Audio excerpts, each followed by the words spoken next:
All right, thank you. All right, good morning, everyone. Still good? Okay. Good morning, everyone. Welcome to this morning session for the SciVis contest for IEEE Viz 2022. My name is Divya Banesh. I'm from Los Alamos Laboratory. I'm one of the chairs for this session, along with my co-chair, Alex Razumov from Simon Fraser University. So the schedule for today, I'll briefly give an opening presentation about the contest, talk a little bit about the data, kind of some of the details of the contest, and then our domain science expert, Rodman Lin, will give a talk about the simulation that was used for the contest, the high-grade fire tech simulation. And then a couple of our contest participants will give a talk about their work and the various things that they submitted for the contest. Then we'll pass out awards. And finally, Tim Garretts, who is the chair for next year's contest, will talk about the data and the details for SciVis 2023. So the topic for this year's contest was wildfires, and as wildfires have become more and more prevalent in today's society. In fact, we had a wildfire in Los Alamos this year, which got pretty close, just a few miles away from town. So personally got to experience some of that firsthand this year. So as wildfires have kind of grown more in both intensity and number over the past few years, understanding their behavior is really becoming important for both our safety as well as the safety of firefighters, understanding how they impact animal habitats and for environmental conservation. So this year, we looked at a coupled wildfire code, high-grade fire tech, and this was developed at Los Alamos National Lab with lead efforts by our domain science expert, Rodman Lin. And this is a coupled code that has high-grade and atmosphere dynamic model, as well as fire tech, a multi-phase fire physics model, which works together to help scientists better understand the movement and the evolution of wildfires. So I won't go too much more into detail about this, as Rod will have plenty of time to go into detail, and he's much better situated to talk about that than I am. More specifically, this year we looked at a phenomena called velocity-driven lateral spread, and you can kind of see what that is from these images here. So the idea is we're looking at fire that goes up from the upslope and reaches kind of the ridgeline up here and moves laterally across the top of that ridgeline.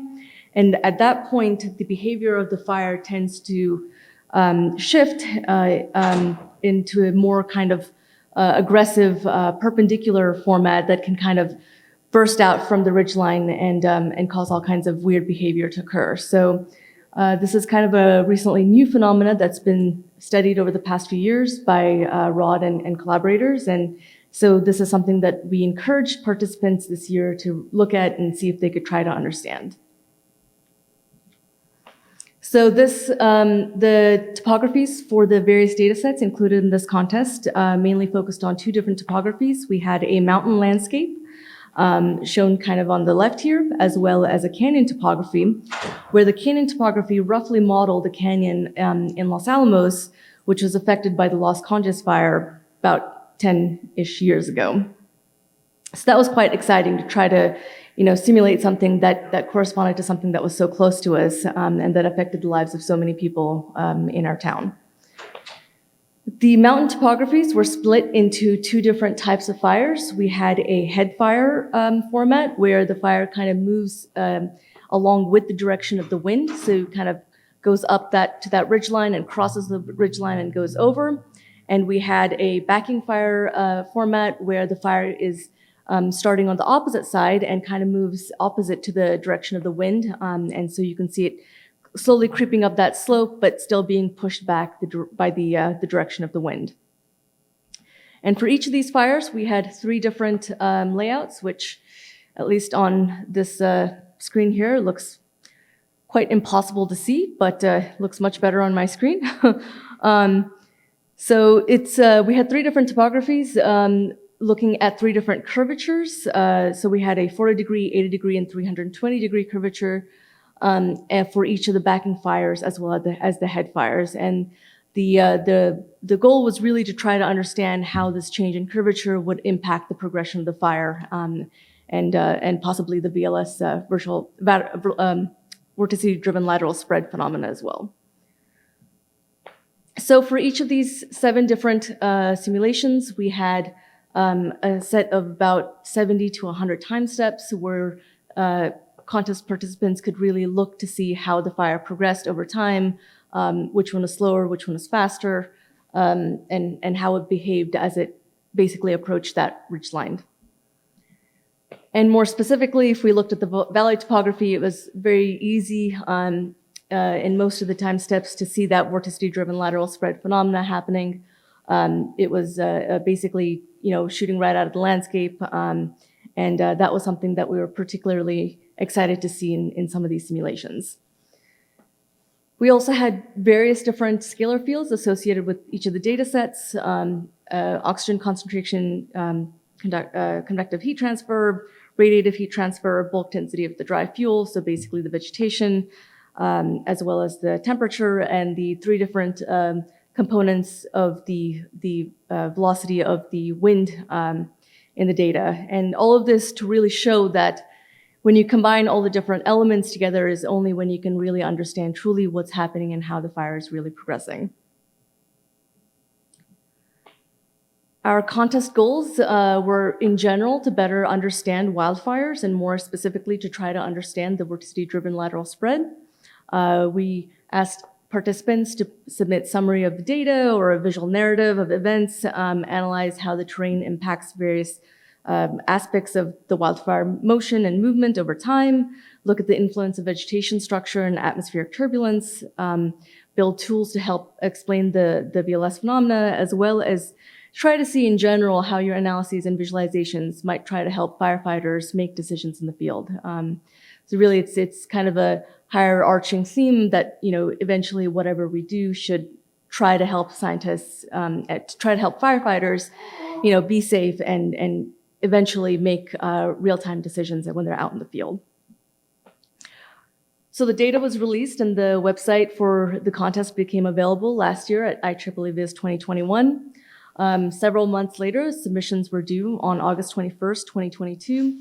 We had a really tight turnaround time this year, just given how we needed to get everything ready for the hybrid format of this conference. So 10 days later, we had the jury kind of look at the data, look at all the submissions, kind of decide on who they felt should be the lead entries in the contest, and we had a conversation about that and released the results and notified the participants of the winners. And today here at IEEE 2022, we will announce those winners and award the subsequent prizes. So this year we had 2 submissions for the contest. The first, how wildfires spread and why, visual multi-field analysis of vorticity-driven lateral spread ensembles submitted by Borelli et al. And a second submission simply titled Contribution to the SciVis Contest 2022 by Milad Bagari. Okay, so we had 5 wonderful jury committee members who volunteered their time to give feedback on the contest entries.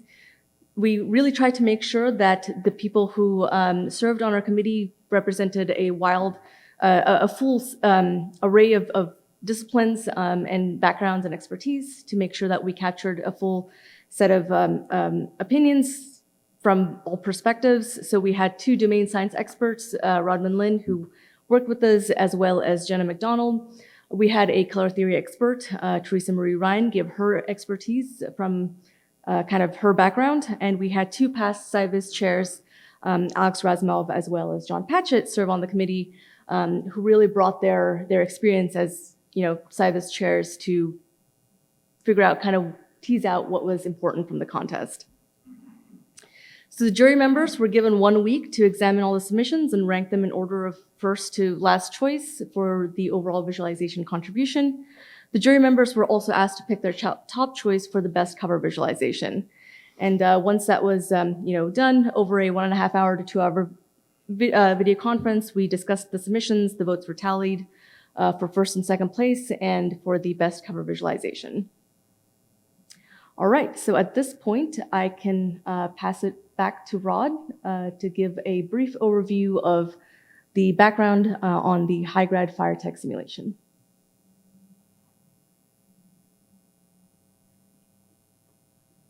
Divya, can you hear me? Yes. Can you see my screen? Yes. Okay, good start. So first of all, thank you, Divya, for getting everything organized and all the work that you put into this. And I'm sorry that I'm not there in person. This kind of conference is always a lot of fun, and I learned a tremendous amount, as I would not call myself a viz expert, but I learn every time I use it. So with that said, I'm going to give you just a little bit of background on fire modeling and the utility of visualizations in that to support that field. And I'm glad that Divya gave you a lot of good detail on the contest specifics, because I'll kind of hit on that at the end, but with less detail. So let's just back up and talk about, why are we studying wildfires? Well, we all know they devastate lives and property. They change our natural resources. But yet, what a lot of people don't, or they didn't used to realize, is that they're an unavoidable part of nature. We can't just exclude them from the landscape, and if we do, after a while, it catches up with them, and they come back with a vengeance. So we've got to learn how to play well with fire on the landscape. But we're still really having trouble predicting their behavior in many circumstances. And what we're really trying to do is understand how to manage their effect and avoid the catastrophes.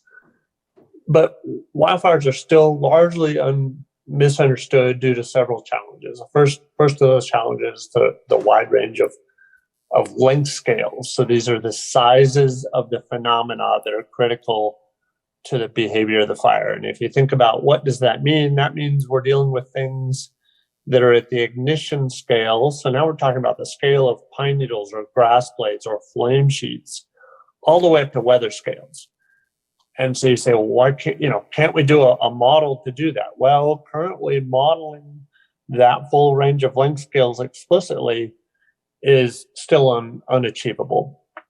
So the next challenge is that wildfires are a combination of numerous non-linearly coupled physical phenomena and complex chemistry, everything from atmospheric dynamics down to the multi-phase flow that's through a vegetation fuel bed, or through the litter that you see under your feet when you walk through the forest. The interactions between different modes of heat transfer and the complex physical and gaseous structure is a real challenge to get without explicit modeling. And we've already said you can't explicitly model because of this wide range of length scales. So the other part of it is the heterogeneity and transient nature of this phenomena is really poses a challenge to simplified models. And you think, well, if I look at the forest from the airplane, it looks pretty homogeneous. But those aren't the length scales that are controlling the way fire behaves. You've got to get down to the gaps between vegetation, or the effects of road cuts, which aren't always positive in controlling behaviors of fire. And the other thing is the transient nature. So the gusts, the changes in wind speeds, the changes in the winds at the moment when the fire gets to a ridge line, let's say, or gets to a fuel break. That controls whether the ridge line is a barrier or an accelerator. So these make it very challenging. And the last thing is, it's pretty hard to run full-scale experiments on these fires. And when we have wildfires, no one's out there taking adequate amount of data. That's not their focus, right? We're focused on getting people out of the way and keeping people safe. So fires are the result of interaction between lots of different processes, lots of different modes of heat transfer, the atmospheric turbulence, and these are affected by the structure of the forest and the vegetation around it. So everything is intercoupled, which makes it an extremely challenging problem. In the past, there's been efforts and attempts to represent fire as a wall of flame. And that's certainly a dramatic statement. That's what we hear on the news and places like that. Oh, it's a wall of flame. And so this is, there's advantages to thinking of fire spread as a wall of flame, because it allows us to be boiled down to 1D or 2D problems. However, if we look at this picture of a fire, which is typical of all wildfires, that's not really a wall. It's scary like a wall, but if you think about it, it's more like the set of fingers that are popping up. And if you put your hand in front of your face and spread your fingers out, the space between your fingers is as important, if not more important, than the fingers themselves. And so here's a simulation. And what I want to start highlighting here is the role of visualization and the ability to understand this phenomenon. And think about fires as this really complex behavior without being able to visualize it. It's really hard to get in under the hood and see all the process. So in this case, we've got a fire that's moving towards us. There's a vertical plane at that white line.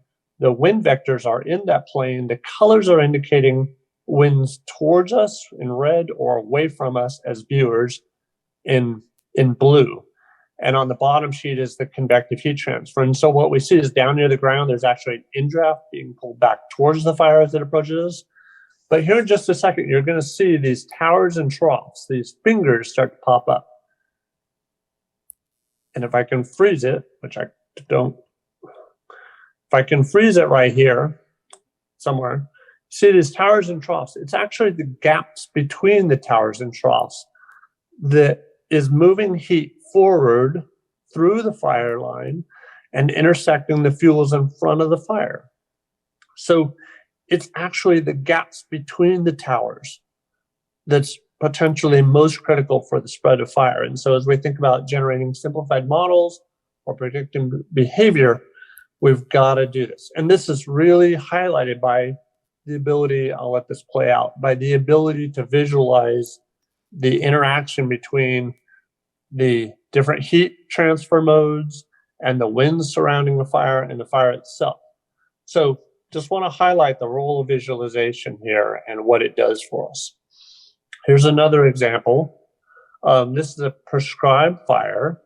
That means these are purposely set. This is a typical way to ignite a fire in the Southeast. You've got 5 fire lines being drawn across the landscape purposefully to try to burn off the underbrush. And the behavior of these fires, the wind is coming from the left. The behavior of these fires is heavily dictated by the interaction between these different ignitions. So a prescribed fire is often engineered through the way that it's ignited to give a certain behavior and produce certain effects on the ecology. It's all about the coupling between those two fires, which is due to the coupling between the fire and the atmosphere.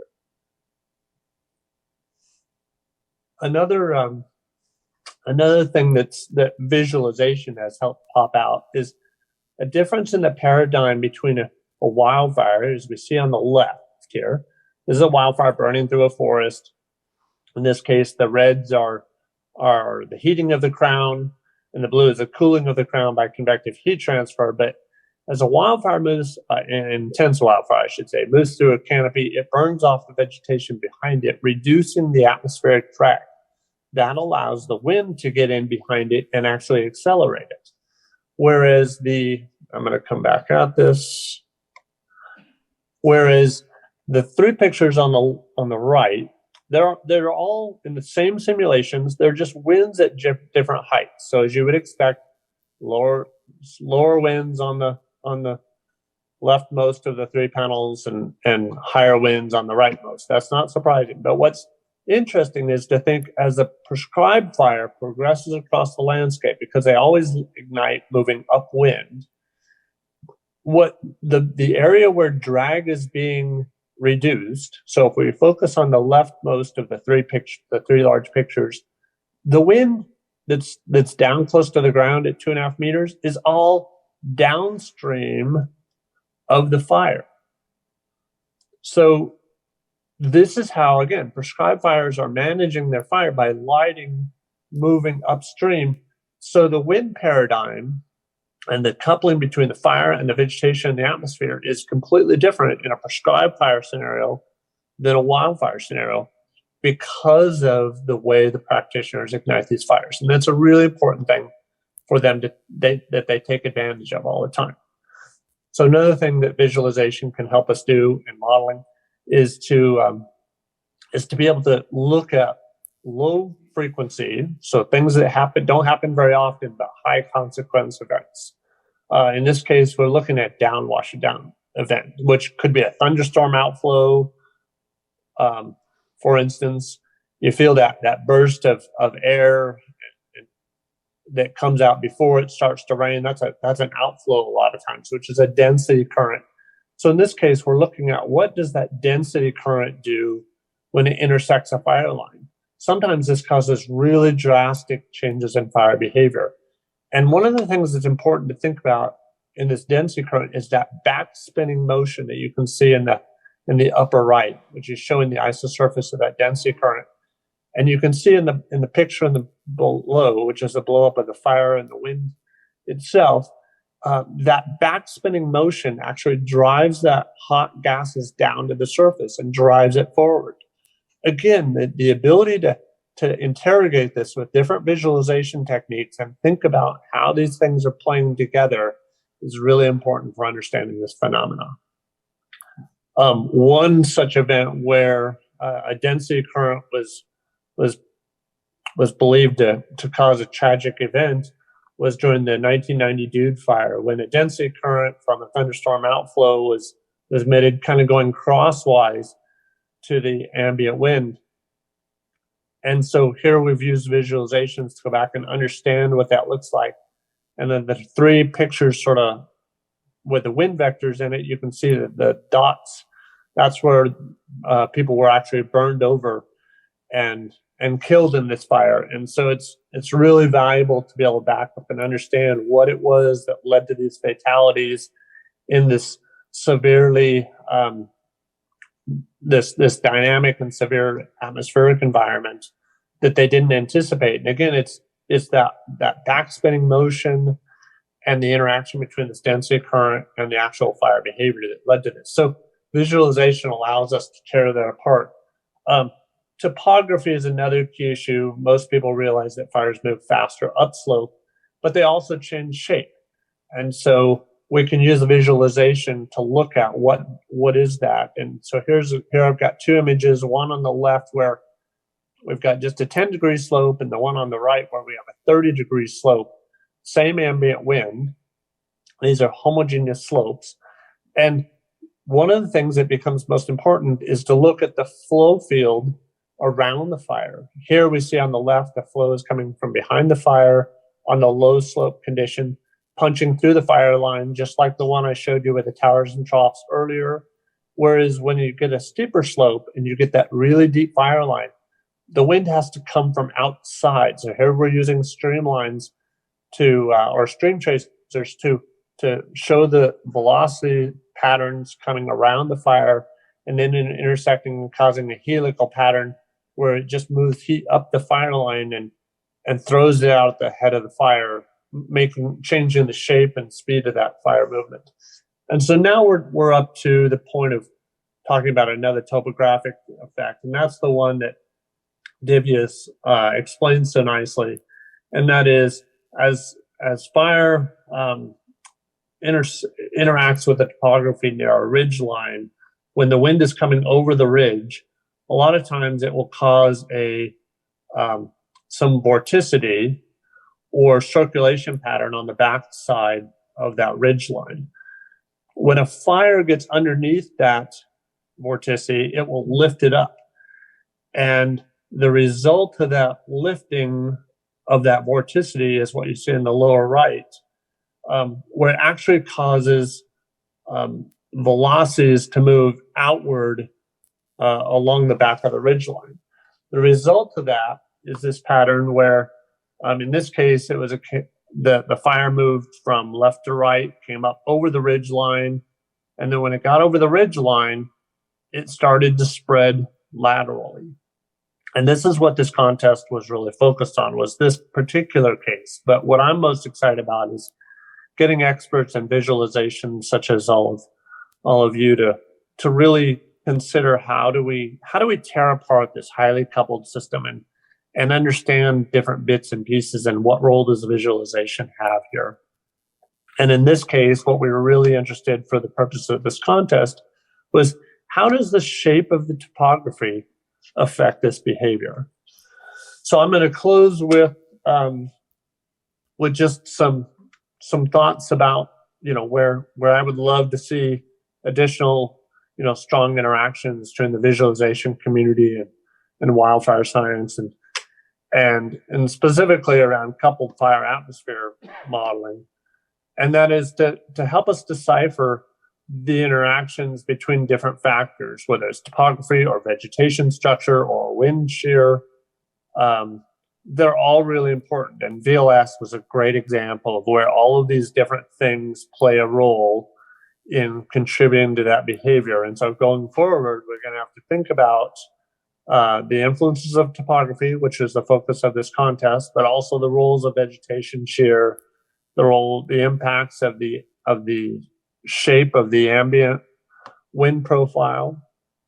But then thinking forward, the impact really comes from using the visualization to help a broader audience. That's for training, for lessons learned, for strategy development and optimization, and to help the public understand what's going on and why things are being done the way they are in a land management sake. And Divya, I'm going to give it back to you with that.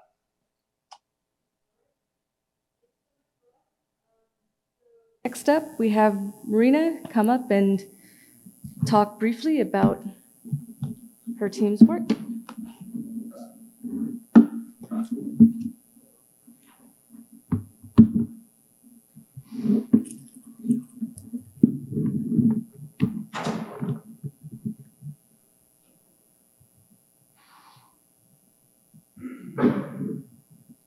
Yeah, so thank you. I will start by explaining our contribution to this year's SciVis contest on behalf of my co-authors. And I will start by explaining and giving a broad overview on how we tackled this problem and how we got an overview about the data and understanding the influences of the fire spread. So first, we wanted to visualize the whole ensemble and compare the different ensemble members with the different topographies. For this, we used basically two different visualizations, which I will explain in greater detail later. Then we used multi-field volume renderings to visualize single time steps of single ensemble members. And we also used geometric flow visualizations to visualize the wind field and the influences on the fire spread. And last but not least, we also used a machine learning model to predict new ensemble members. So we actually heard already quite a lot of the data, so I won't tell you about this again, but we did some pre-processing steps on the data to make it easier to handle and to allow a more memory efficient storage. So at first we did a resampling, and we resampled the data to a regular grid of a resolution of 600 times 500 times 60. And based after this resampling, we also did a reparametrization of the data. We've seen already before that we have quite different shapes in the landscape, and to make the data really comparable, we reparameterized based on the height from the ground, such that we in the end had a scalar field where we could directly compare the different voxels. This scalar field was then used to observe the whole spread of the fire, where we looked into the fuel field and observed where we can observe changes in the end compared to the beginning, such that we can derive where the fire burned some fuel. From this considerations, we then extract the contours of the field and show them here all together for all simulation runs, so we can directly compare for the whole ensemble where this fire spreads in each case. But we can see here that for most cases, we can observe this lateral spread along the mountain ridge. And we can also observe that for a steeper mountain, the fire spreads way further than for roundish ones. So before we've seen an aggregation over time, but we also wanted to see how the fire spreads in the course of time. And for this purpose, we used a color coding where we color coded each voxel like on the projected plane to the ground based on when the fire starts burning in this voxel and when the fuel starts decreasing. And here, especially the Los Alamos Valley Run strikes out because we basically see it's mainly colored in dark blue. And this means it only burns like really in the beginning, and the propagation stops also quite early, which might explain why it doesn't propagate that far as the other runs. So up to here, we mainly looked into the fuel field and how the fire spreads, but we also looked into the different other scalar fields. And to get an overview about the whole ensemble for these other fields, we used what we call a multi-run similarity plot, and what we can see here on the left. And this multi-run similarity plot encodes the similarity of the runs in the y-axis. So if the distance on the y-axis is small, the runs are really similar. And on the x-axis, we see the evolution over time.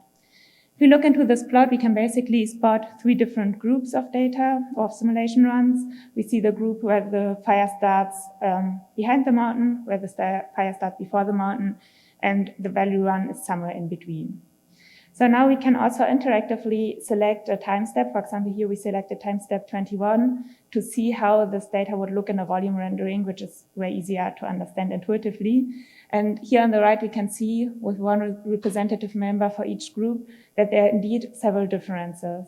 If we now look into another head curve member, we can also see that both head curve members are really similar, which confirms what we can already see in the similarity plot on the left. As I already briefly mentioned in the introduction, we trained a conditional variational autoencoder to predict new simulation results. Here we used the wind velocity field, and at first we did a kind of test how well it works by leaving out the back curve 80 run and predicting it with a model. And it's shown also in the similarity plot on the right. And we were also able to predict a completely new run for parameter settings of back curve 200. That is also shown here, but we can see that maybe due to the relatively small amount of simulation runs available, we can't reconstruct the small features in the data. To investigate the influences on the environment and the influences between the different fields, we used parallel coordinates. To limit the number of samples in the coordinates, we used the region of interest, which we defined by the regions where the fire spreads and a safety margin of 1 voxel around it. And then we plotted this data in the parallel coordinates, as we can see here, and also color-coded it according to if this particularly voxel is burned or not. And here we can see, especially if you look into the wind magnitude axis, which is the second from the right, that for strong winds, there are almost no burning voxels, such that we can derive that strong winds also prevents the fire from burning in this region. As mentioned before, we also have a flow field, which we analyzed by using streamlines, stream surfaces, path lines, and path surfaces. And here we incorporated flow visualizations with a volume rendering of the fire and also isosurfaces to provide some spatial orientation in our visualizations. In this image, we can see a stream surface with streamlines, and the streamlines are also color-coded by wind velocity. And here, for example, we can see that the fire causes the wind to move upwards directly above, and behind the fire, we see some perturbations also causing vortices. If we look into some other streamline visualizations, we can see that also behind the mountain, in each case, we have an upward wind, which causes to move the fire towards the mountain ridge. But we can also see, if we look into the vicinity of the ground, that the density of streamlines decreases with an increase of mountain curvature, which causes the fire to spread more slowly. As one of the main goals of this ensemble was to investigate the vorticity-driven lateral spread, we also looked into the vorticity field, which we computed from the velocity field of the wind. And we basically can see that we have vorticity sheets, which are shown here in green above the mountain for each of the curvatures. But we can also see that the distance to the ground varies strongly between the different mountain curvatures. And we also, so the upper row is the Y component of the vorticity. We also visualized the so-called pyrogenic vorticity, which is which consists of the other 2 components and is shown here in the lower part. And here we can especially see that it's strong in the flanks of the fire. So to draw a conclusion, we provided an interactive approach for the analysis of wildfires. We included ensemble visualizations, multi-feed volume renderings, geometric flow visualizations, and predictions of new ensemble members to obtain a more intuitive understanding of the fire spread. And this intuitive understanding might help firefighters, hopefully one day, to estimate the future spread and make fighting fires more easy. Thank you for your attention.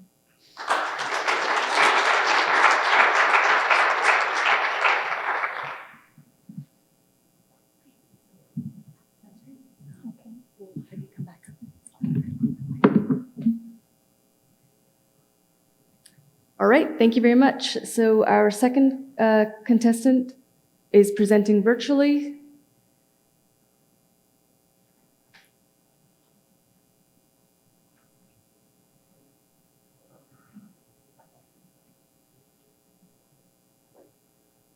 Hello everyone, my name is Milad Bagheri. I'm a doctoral student in the Computational Multiphase Flow group that is led by Dr. Holger Marshall in the Institute of Mathematical Modeling and Analysis of the Department of Mathematics at the Technical University of Darmstadt, Germany. And here I would like to shortly present to you my contribution for this year's scientific visualization contest. So here's an overview of the contest, the given dataset, and the post-processing technique and software that I use for my visualizations.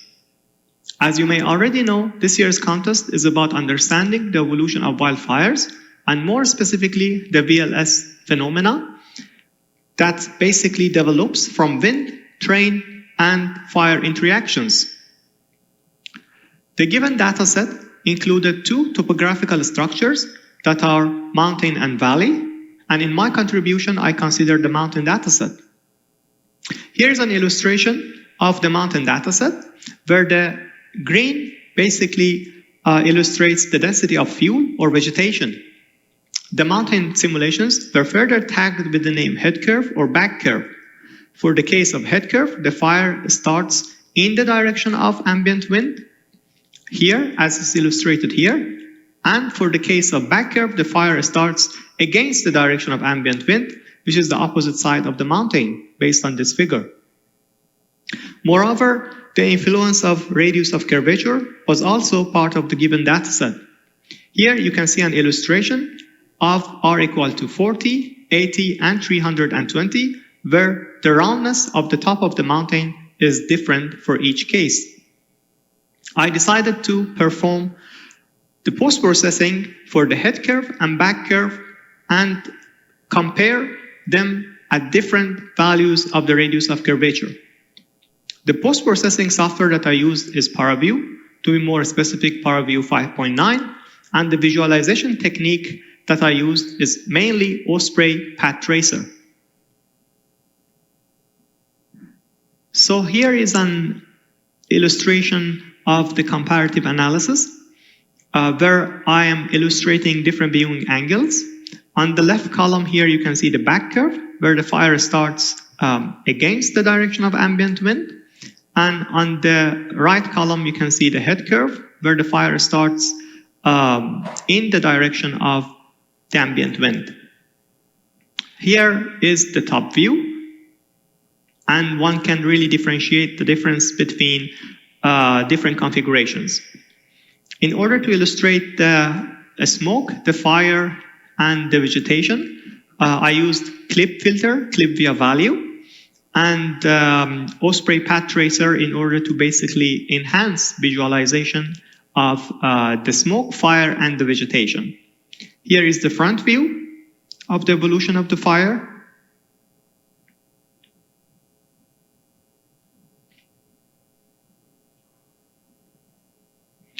And here is the back view of the evolution of the fire.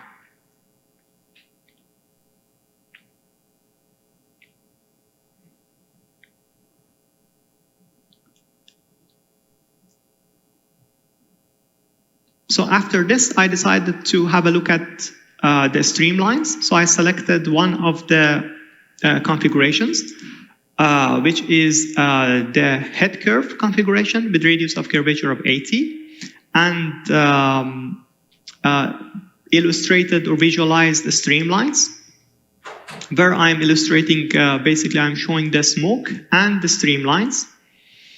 For the streamlines, I used a stream tracer filter, and basically I applied a tube filter in order to visualize the streamlines better.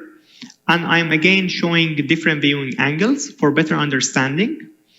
As you can see, the streamlines are colored with the magnitude of the velocity. The velocity magnitude is computed using the calculator filter because the components of velocity were given in the dataset. Here is an illustration of basically one can see the VLS phenomena and recirculations regions that happen as a result of the start of the fire. Maybe better in the top view.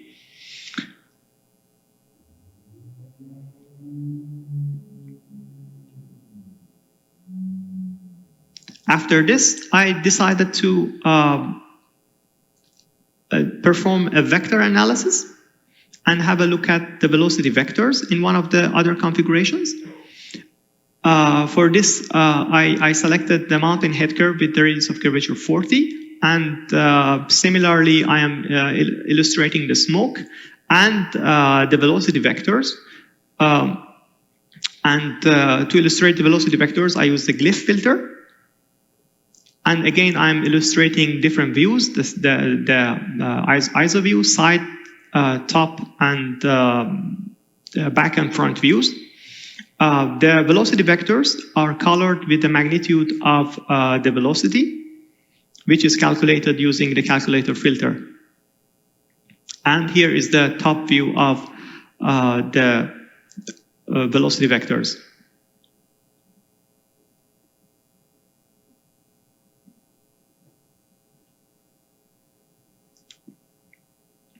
Here is the front view of the evolution of the velocity vectors. The orientation of the velocity vectors is also set to the magnitude of the velocity. So here is the end of this short presentation. Last but not least, I would like to thank the organizers of this scientific contest. And yeah, thank you for considering my work. I am available for any questions. Thank you. Hello, everyone. My name is Milad Bagheri. I'm a doctoral student in the computational multiphase. Okay. Awesome.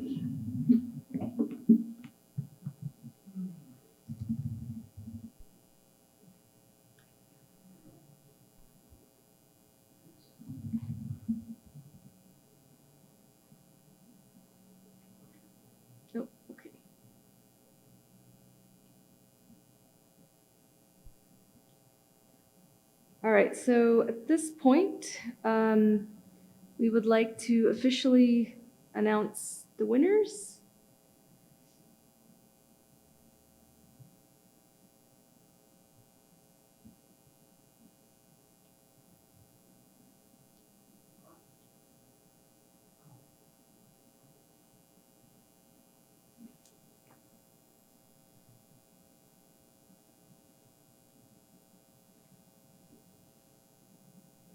Oh, okay, great.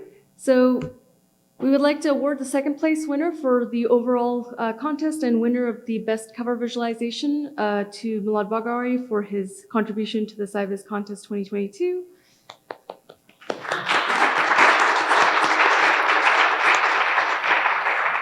So Milad is joining us virtually today, so please do recognize his work online if you see him. Specifically, our jury members were impressed by his terrain and smoke visualizations and how that mixed in with the fire visualization and his thought-provoking imagery. So I will make sure that the awards get sent to him, but congratulations once again for his work for this year's contest.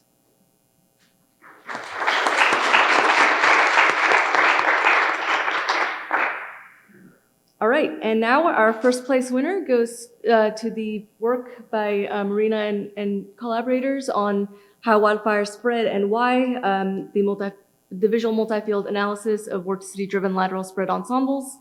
Just some comments from our committee members for the jury. Several, this was pretty strongly felt that it was a very strong submission. And of course, they get to write a CGNA paper as part of their reward for winning first place. So all the review members felt like this was already, most of the way towards the CGNA paper, which is quite impressive. We also appreciated the secondary ML work that was included in this work. We felt that that was quite extensive for something that you only had, several months to work on. And we were also very impressed with the degree and the expansiveness of the analysis that was presented. So thank you very much for your work.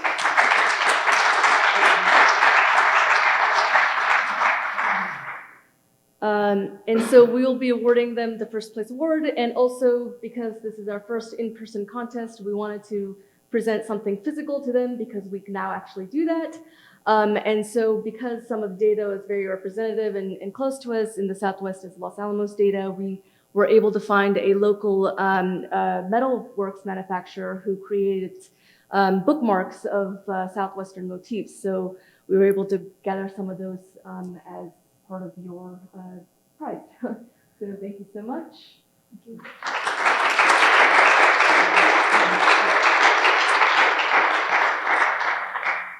All right, so just wanted to say a final thank you to all our contest participants and everyone who contributed, our domain science experts, Rod, who spent a lot of time creating data for this contest. And now I will pass it back for the next SciVis contest presentation. So Tim will talk about the data for next year. All right.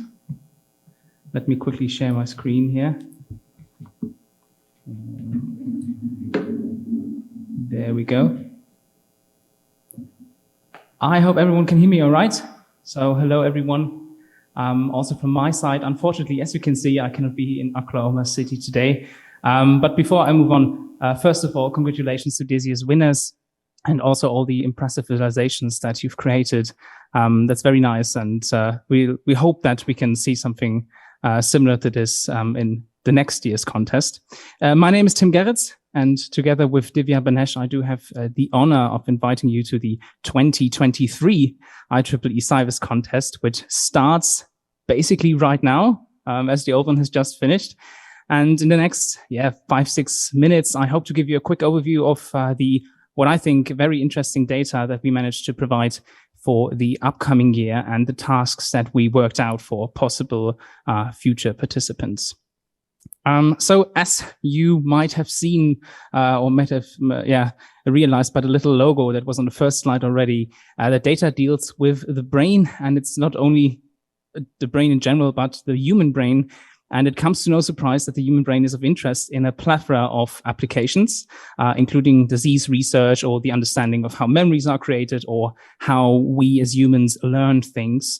And current research suggests that the connections within the brain are not hardwired, but they are constantly changing and altering, and the functionality of the brain is changed by that as well.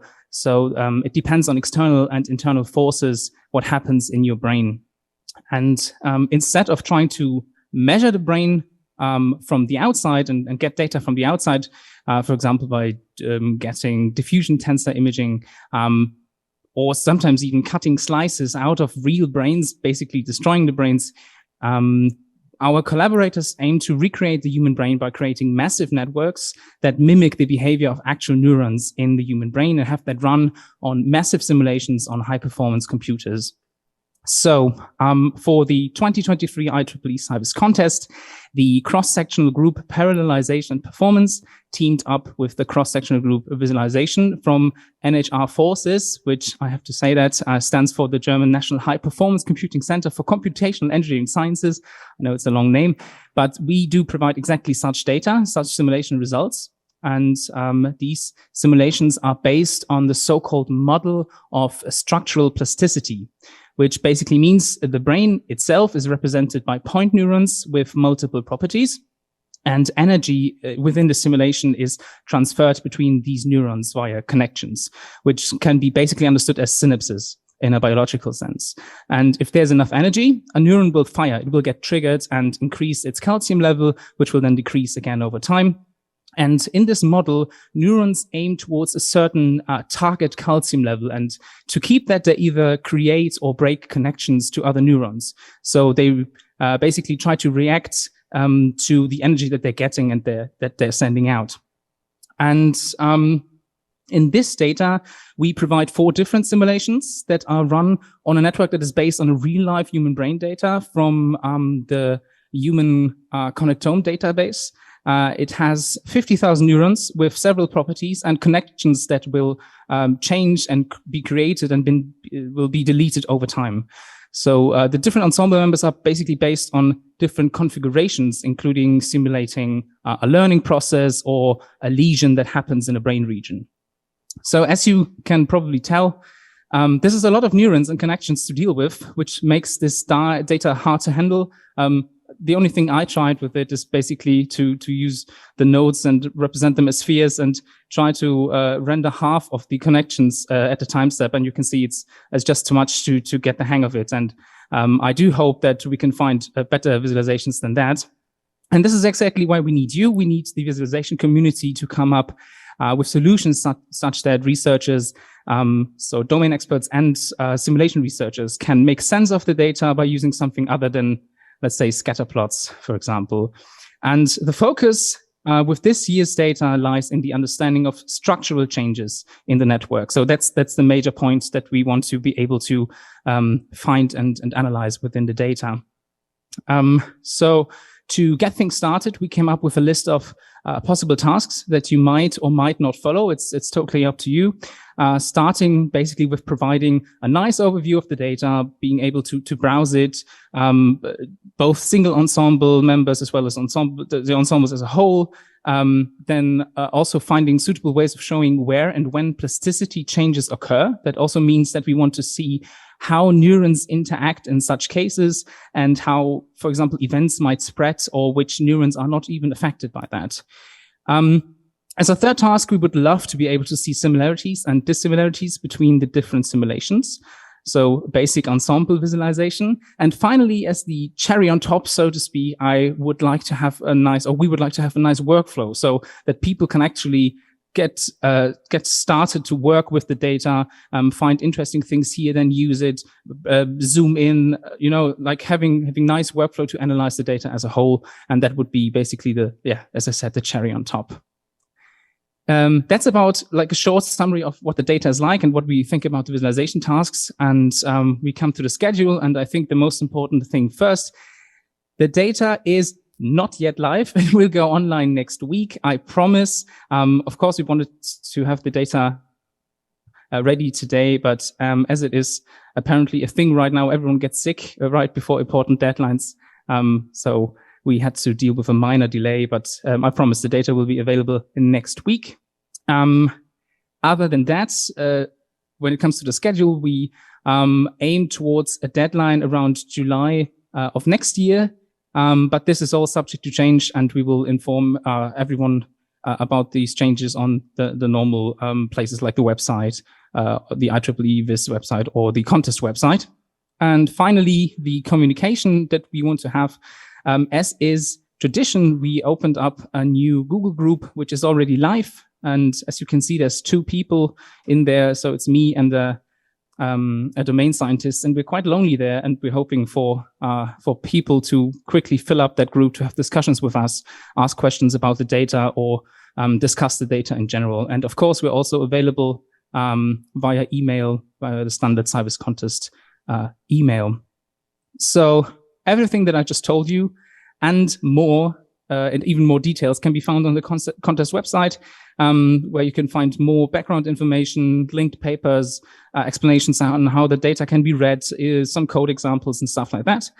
And the website is already live. You can easily find it by scanning the QR code if people are still doing that, or just remembering the URL, which is sciviscontest2023.github.io, which I think is not too complicated to remember. And I think that should be enough information for now. We are very much looking forward to your submission. And thanks for providing me with the time to advertise the 2023 IEEE SciVis contest. And I hope to see you next year in Melbourne. Yeah, that's it from my side. Thank you.